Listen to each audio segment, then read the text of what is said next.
Good morning students. आज हिंदी में पढ़ेंगे पाठ 9 एक बूंद। कविता के बारे में जान लेते हैं कि कविता किस पर आधारित है। प्रस्तुत कविता में कवि ने बूंद के माध्यम से उन लोगों को लक्षित किया है जो किसी कार्य को अकेले करने में डरते झिझकते हैं। यदि ऐसे लोग साहस करके आगे बढ़े तो निश्चय ही भाग्य भी उनका साथ देता है। तो चलिए फर्स्ट कविता पढ़ लेते हैं, पेज नंबर 69। जो निकलकर बादलों की गोद से थी अभी एक बूंद कुछ आगे बढ़ी, सोचने फिर यही जी में लगी, आह क्यों घर छोड़कर मैं यूं कढ़ी, दैव मेरे भाग्य में है क्या बदा। इसमें जो इस कविता के माध्यम से क्या कहा गया है कि एक जो बूंद है बादल की जो गोद से है ना, जैसे ही निकलती है तो क्या सोचने लगी, बादल की जो बूंद है वह जो है निकल तो गई वहाँ से, लेकिन आगे बढ़ते बढ़ते सोच रही है, मन में पछतावा कर रही है। क्या सोचने फिर यही जी में लगी, आह क्यों घर छोड़कर मैं यूं कढ़ी। ये पछतावा हो रहे हैं उनको कि अपना घर छोड़ करके क्यों निकली, अर्थात बादल से क्यों निकली। पता नहीं कि उसकी किस्मत में क्या बदा है, उसके साथ क्या होगा, है ना।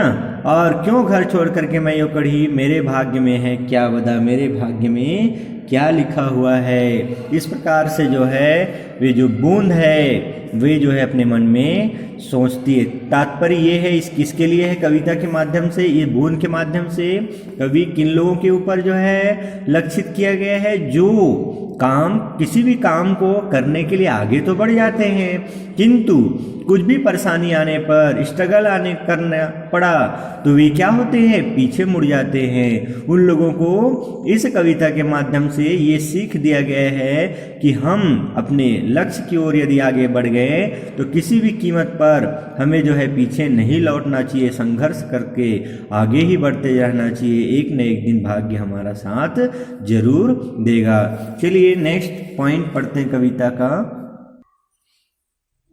मैं बचूंगी या मिलूंगी धूल में या जलूंगी गिर अंगारे पर, किसी चू पड़ूंगी या कमल के फूल में। बह गई उस काल एक ऐसी हवा, वह समुंदर ओर आई अनमनी। एक सुंदर सीप का मुंह था खुला, वह उसी में जा पड़ी मोती बनी। लोग यूं ही झिझकते सोचते जबकि उनको छोड़ना पड़ता है घर, किंतु घर को छोड़ना अक्सर उन्हें बूंद लो कुछ और ही देता है कर।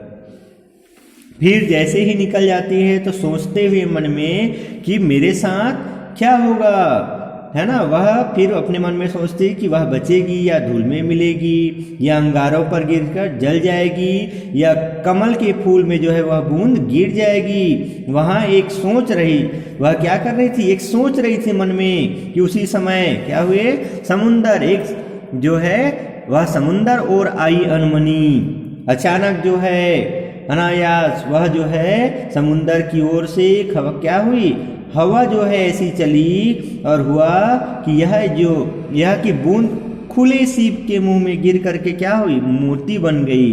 इस प्रकार बूंद की सार्थकता किसमें है, मोती बन जाने की थी, अर्थात उनकी जो है लक्ष्य, अपने लक्ष्य को जो है हासिल कर लिए। तो इसी प्रकार से बच्चों यहाँ पर एक बूंद के माध्यम से जो कवि है, क्यों जो कवि कौन है, अयोध्या सी उपाध्याय हरिऔध जी, उन्होंने इस कविता के माध्यम से यह सीख दिया है कि प्रत्येक मनुष्य को आगे बढ़ते रहना चाहिए।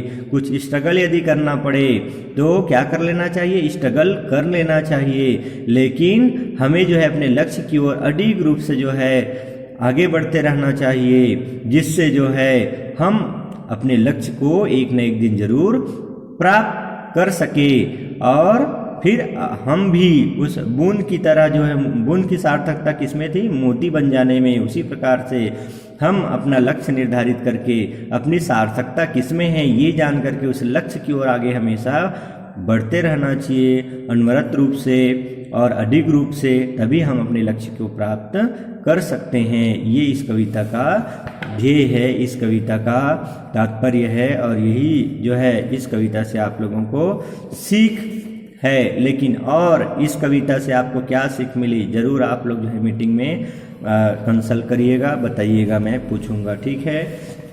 चलिए ठीक है, जान लेते हैं कवि परिचय का है क्या है इसमें। अयोध्या सिंह उपाध्याय हरिऔध खड़ी बोली हिंदी के सुप्रसिद्ध साहित्यकार थे। आपका जन्म उत्तर प्रदेश के आजमगढ़ जिले के निजामाबाद नामक स्थान पर हुआ था। आपके पिता का नाम पंडित भोलानाथ उपाध्याय था, जिन्होंने बाद में सिख धर्म अपना लिया था। हरिऔध जी कई वर्षों तक अवैतनिक शिक्षक के रूप में काशी हिंदू विश्वविद्यालय में अध्यापन कार्य करते रहे। अपनी साहित्य सेवा के कारण आपने काफ़ी ख्याति अर्जित की, उपलब्धि अर्जित की। आपकी प्रमुख रचनाएं हैं प्रिय प्रवास, वैदेही वनवास, पारिजात, चुपते चौपदे, चोखे चौपदे, ठेठ, हिंदी का ठाठ आदि इनकी जो है रचनाएं हैं। तो बच्चों कवि परिचय आप लोग जो है लर्न करिएगा, कवि परिचय एग्जाम में पूछा जाता है। तो आपको इस चैप्टर में जो है अयोध्या सिंह उपाध्याय हरिऔध जी के बारे में जानना चाहिए, और उनकी जो क्या क्या कृतियां हैं, रचनाएं हैं, उनको भी आपको याद करना है। ओके बच्चों, तो नेक्स्ट दिया हुआ यहाँ पर कठिन शब्दों के अर्थ। कढ़ी, निकली, काल, समय, लौह की तरह समान, देव मीन्स भगवान, अनमनी, बिना इच्छा के, अनवरत रूप से। और फिर यहाँ पर दिया हुआ है बैक एक्सरसाइज, जो, बुन, अंगारा, समुंदर, अनमनी इत्यादि। मौखिक प्रश्न में दिया हुआ है बुन कहाँ से निकली। तो बुन कहाँ से निकली बच्चों, कहाँ से निकली बताइए। बुन जो है बादलों की गोद से निकली। बुन क्या सोच रही थी, क्या सोच रही थी। ये जो मौखिक प्रश्न है इसको मैं आप लोगों को मीटिंग में पूछूंगा। आप लोग जरूर चैप्टर को समझ गए होंगे, तो इसका आंसर जो है मीटिंग में बताइएगा। ओके, नेक्स्ट चलते हैं। सही गलत, सही विकल्प के सामने सही का चिन्ह लगाइए। बुन का घर था, बादल सिप, तो बादल। घर से निकलते समय बुन दुविधा में थी, प्रसन्न थी, दुविधा में थी, है ना, कहाँ की कहाँ निकल गई। बुन को समुद्र की ओर कौन बहा लाया, बादल, हवा, तो हवा। बुन क्या बन गई, सीप, मोती, तो इसका आंसर होगा मोती। कविता की पंक्तियां पूरी कीजिए। तो ये तो बच्चों आप लोग कविता को देख करके इसको करना है, ठीक है। नेक्स्ट भाषा से दिया हुआ है निम्नलिखित शब्दों के 3-3 पर्यायवाची लिखिए। बादल का क्या हो जाएगा, जलधर, घन, जलद। घर का आवास, गृह, निकेतन। कमल, राजीव, पंकज, नीरज। हवा, वायु, पवन, समीर। समुंदर, उदधी, सागर, समुद्र। और निम्नलिखित शब्दों के तत्सम रूप लिखिए। समुंदर का तत्सम क्या हो जाएगा, तत्सम रूप। और तत्सम तद्भव के बारे में आप लोगों को मैं ग्रामर में बता चुका हूँ। तो तत्सम मीन्स संस्कृत से रिलेटेड शब्द, और जो संस्कृत से शब्द डायरेक्ट यूज होते हैं हिंदी में, उसको क्या बोलते हैं, तत्सम बोलते हैं। या जो हिंदी का एक क्या है, हिंदी में जो प्रयोग करते हैं संस्कृत के समान, ऐसे शब्दों को क्या कहते हैं, तत्सम शब्द कहते हैं। समुंदर का समुद्र, घर का गृह, आग का अग्नि, आँख का चक्षु, मोती का मुक्ता, भाग का भाग्य, हाथ का हस्त, और किवाड़ का कपाट। ठीक है बच्चों, तो इस प्रकार से ये हो गया आप लोगों का बैक एक्सरसाइज में भाषा से। तीसरा नंबर है, नीचे दिए गए विशेषण शब्दों को उपयुक्त तो विशेष्य के सामने लिखिए। जैसे डैश सीप, तो कौन होगा, सुंदर सीप। उसी प्रकार मोती, चमकदार मोती।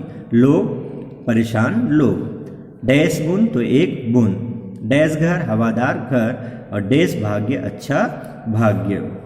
बातों बातों में देख लेते हैं आपको किन किन बातों से डर लगता है। मन में विचार कीजिए और साथियों से इस बारे में चर्चा कीजिए। आपका डर कैसे दूर हो सकता है, इसी विषय पर उनसे सुझाव भी मांगिए। तो इसको आप लोग कंसल्ट करिएगा और मीटिंग में बताइएगा।